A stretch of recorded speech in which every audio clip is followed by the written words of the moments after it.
Hello, Internet, and welcome to my live reaction for the Cuckoo's Fiancee, Chapter 22. When we last left our heroes, we kind of saw what Erika and Sachi were doing during the date with Hiro of the chapter before that. As Sachi really just needs to let off some steam in her frustrations over finding out the truth about the nature of Erika and Nagi's relationship. And then Nagi comes home. Sachi's still kind of mad, but she gives him like a steak that we see is like been like crushed under her hand. And Erika invited her mom out to a public bath, and so that's kind of where we left off last time. So let's jump right on into chapter 22. We open with a cup of ramen. OMG, what is this? It's flawless! This is Erika, of course. Seriously, all I did was add water and bam, perfection! Whoever came up with this must have been a genius! And then, as she continues to ramble, she gets a beep on her phone. Huh? Now we have our cover page. 20-second foul. If you're gonna run away, then let's do it right. An unlikely intruder disrupts daily life with Erika. We also have Sachi here skateboarding. Also, you may recall the end of last chapter, we have a little next time blurb, Dad Invasion Part 2, which I'm going to guess is going to be Erika's father this time. Anyway, so Erika's dragged Nagi out. What's urgent business supposed to mean? Just shut up and follow me already. We see Nagi looks at her looking determined, and he kind of frowns for a moment. Well, at least tell me where we're going. And we have a flashback to Erika, like, barging into his room. Nagi-kun, we're heading out! Bah! I really need to study, you know? And Erika sees something. This will do. And it's a place called Kuzuya Books. And you'll probably like it here too, Nagi-kun. And we see Nagi, like, found these two what look like study guides. And he's, like, looking at I'm guessing, Erika with, like, this creepy stare. Miss, in my humble estimation, I would highly recommend these two books. And Erika just looks at him, placid. Go on. These two exceedingly fine reference books thoroughly encompass our high school's year 2 curriculum and more. And moreover contain a plethora of carefully selected practice problems. There is nothing that would impede you from selecting either one. However, if I may so suggest, do consider that the simultaneous use of both volumes would be most beneficial. Blah, blah, blah, blah, blah. It's literally, like, plastered behind Nagi there. What do you think? And Erika looks at him for a moment and then smiles. Neither. I'm buying neither. And that completely, like, throws Nagi off. What? Why? This is a sincere recommendation from Megarogawa High's tentative #1 student in our grade. Tentative. Like, yeah, right, boy. By simply mastering this, reaching #1 would no longer be a dream for you either, Amano-san.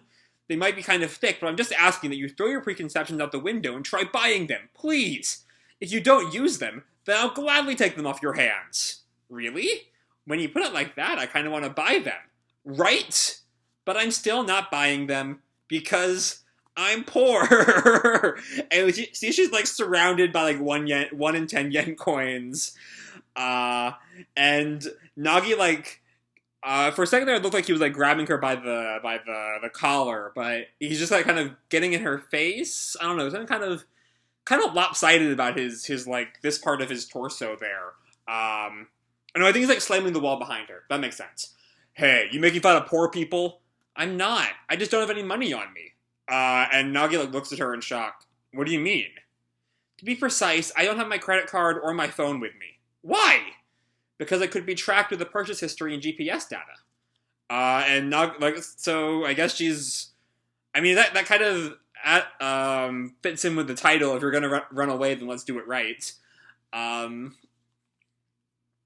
I don't know why she's running away, besides that text she got. Unless she's like running away from her dad showing up. That's the most likely theory for me. Anyway, Nagi just says, I don't really understand, but if you're looking to leave that stuff to me, I don't have anything on me either. Huh? No way! Well, who was the one who dragged me out of the house shouting, just hurry up? And so Erika kind of turns away, and Nagi asks her, so what's the urgent business? And Erika kind of pauses, call it an errand or whatever. I just didn't want to be at the house. Dad said he was coming over. There we go. And you will recall, I've been theorizing since, like, Chapter 2 that Erika does not have a good relationship with her birth parents. Especially not her birth father. Really? So that's what this is about? It's been a while since he visited. Let's just leave it at that. I mean, he's more or less my father, too. That's not it. I don't want to see him. And that's clearly an important line. It gets a whole, like, vertical half of the page just to Erika. So, like, even like, looking at her, like, body posture, you can see how, like, uncomfortable she is with the idea of her father visiting. And Sachi comes home to see Mr. Amano just, like, relaxing on the couch. Oh! And Sachi, like, looks shocked. Thief! Huh? Thief, thief, thief! Oh, dear. Thief! Then sometime later, they, like, calm down, and Sachi's gotten him some tea, and she's, like, kneeling on the floor. I'm so sorry. I just didn't expect to have some man sitting here when I got home. It never even occurred to me it could be Erika-chan's dad. Please don't worry about it. It was my fault for startling you like that. And then, he takes another look at her. You're the spitting image of Erika. I was pretty shocked myself. And Sachi, like, blushes and smiles at that. Well, anyway, we see that, Mr. Amano's gotten up and is looking at the picture board. And Sachi says, well, anyway, I guess the others took off somewhere. I only just got back from school, so I have no idea where they are. And Amano examines the pictures. Did they go to the store or something? I figure they'll be back any minute. And I guess Sachi's going to text them. But Mr. Amano nods, right. And we see Amano has found the credit card, or the wallet, and the phone on the table. I wonder about that. Now we're back with Nagi and Erika. Nagi asks her, what do you mean you don't want to see him? I mean, since he's basically my father too and all. He doesn't want to seem too concerned about Erika's life. Though he clearly is, as that, I mean, and then, like, repeating the same excuse he keeps going for. But so anyway, Erika pauses. Like I said before, when Dad wants something, he makes it happen. It's like that with everything. I just know it. He came today to drag me back with him. And Nagi's silent for a moment, but thinks, I see. So she ran away from home because she wanted some independence. I mean, you were losing your mind over making some cup ramen. You can't exactly call that independence. Shut up! I never made it before. Of course I'd be impressed, right? Nagi looks at her. Well, what are you going to do? You don't have a wallet or a cell phone, and you won't go home. It's not like we can stay out here forever, either. I know that. And I know that I just can't go on avoiding him like this. Putting it off is just running from my problems. I have to take this chance to face him. So she's changed her mind right there. Takes a step forward, looks back at Nagi. Let's head back. Someone who my first thought is Nagi, but it might be her dad. Why bother? Oh no, that is Nagi. Another Umino family motto. Finish what you start. And Erika looks at him, shocked at his sudden turn. If you're gonna run away, then let's do it right. There's our title line. Now we cut to some skyscraper, which is presumably either the Amano house, or some fancy restaurant, not sure. Because we see Sachi is, like, very happily chowing away. Yum! This is the first time I've ever had foie gras. Oh, you have some mature taste for a middle school student, don't you? Please don't talk to me like I'm a kid. Right now, consider me a gourmet. And Mr. Amano laughs. I suppose going to dinner was a good idea then. And a waiter approaches, and all of the waiters are all, like, kind of gossiping at seeing Mr. Amano and this, like, middle schooler. The president. He showed up here all of a sudden, but isn't that girl a middle schooler? He's not her sugar daddy, is he? Oof. Bad optics, Mr. Amano. By the way, this is back to Mr. Amano. How have things been going with the three of you at the house, Sachi-chan? Okay, I guess. Well, how do you see things? What do you think of Nagi and Erika's relationship? Those two have complete opposite personalities. They're constantly fighting with each other. But, and she puts her, like, fork down. And we see what's going on with Erika and Nagi. Nagi-kun, go! Wait, hold! And we see them, like, sliding down this, like, grassy hill together on a makeshift sled. On the other hand, back to Sachi, you can easily see how compatible that makes them. And they hit the ground. Erika kind of laughs off as, like, Nagi is, like, face first in the grass. I see. Well, who better to hear it from than a sister? Even so, you look a bit dissatisfied by that. Oh no, are we gonna? I keep every now and then I'm like, oh no, we're gonna get into whatever like incest shit Sachi has going on, and we always swerve from that at the last minute. So I'm hoping we swerve from that again here. But I don't know. I don't know. Anyway, so if that's not true at all, really? Now we're back at the. So now this is Sachi and Mr. Amano back at the house. Thank you so much for treating me today. It was so much fun. The food was wonderful. Anytime. And he hands Sachi something. Here, a present. Wow! And she opens it up. It's some kind of like ice cream looking pastry thing, maybe? Wow, this is from that shop that always has huge lines. Well, they're a part of my hotel. Really? Whoa! Can you keep me updated on those two in the future? Secretly, of course. Oh boy, we have a spy in our midst. Yes, sir. Just leave it to me. Then I'll see you next time. Good night. And he drives off. Mr. President, and then the driver tells him, remarks, Mr. President, you seem to be in good spirits today. I suppose so. Say, what do you know about cuckoo eggs? That sounds suggestively significant, Mr. Erika's dad. Thank you, narrator. Next time, unexpected shopping date with Sachi. Okay. So, we did kind of, I'll talk about that last line in a minute. For now, though, let me get us a water before we go into our retrospective.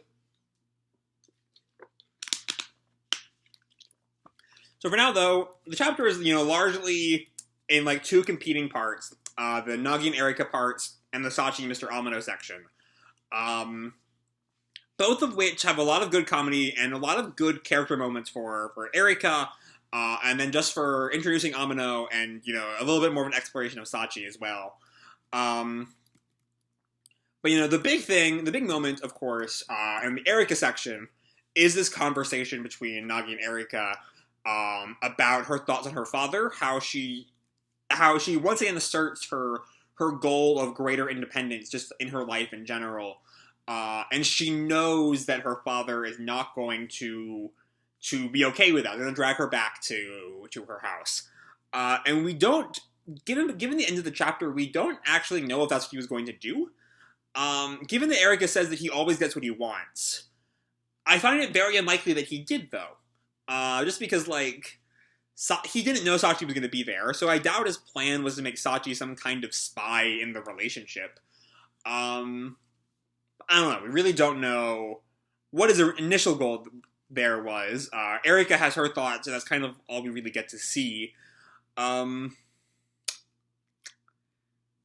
yeah, so... But that bit of, Erika, it's a good bit of emotional openness between the two of them. That as a big Nagi Erika shipper, I'm all on board with. Erika admitting that she's kind of, maybe not scared of her father, but doesn't really want to deal with him. Because she knows that she's going to lose. She's admitting her weakness to Nagi. And she tries to, like, face her fears there, but Nagi's just like, nah. We're gonna have some fun. And, we have this great moment of them sledding as their final scene. But then we have Sachi and Mr. Amano. We have the great thief gag. We see just how perceptive Mr. Amano is as he very quickly realizes that Erika is running away from him. And then, yeah, we have this moment of what exactly is Sachi dissatisfied with? Again, I'm hoping it's kind of what Erika brought up last week of feeling like she's losing her brother and not some kind of actually deep down I'm into him, because I would not be on board with that in the slightest. But then, he has his little spy in the works with Sachi. It's not some kind of like big malicious thing, but we'll see what he does. Seeing, the kind of, first we'll see what Sachi notably importantly, did not tell him that Nagi went on the date with Hiro last week. So that seems important to me. So we'll see just how honest a spy Sachi is. Though, I don't know, I actually don't really know what Sachi wants right now. Does she want her brother to get with Erika? Does she want to break them up just so that she, doesn't feel like she's losing her family? I don't know. And then, of course, you have this last line about cuckoo eggs. And as I noted at the very beginning of the series, when I first saw the title, looking back at March Comes Like a Lion goes over this.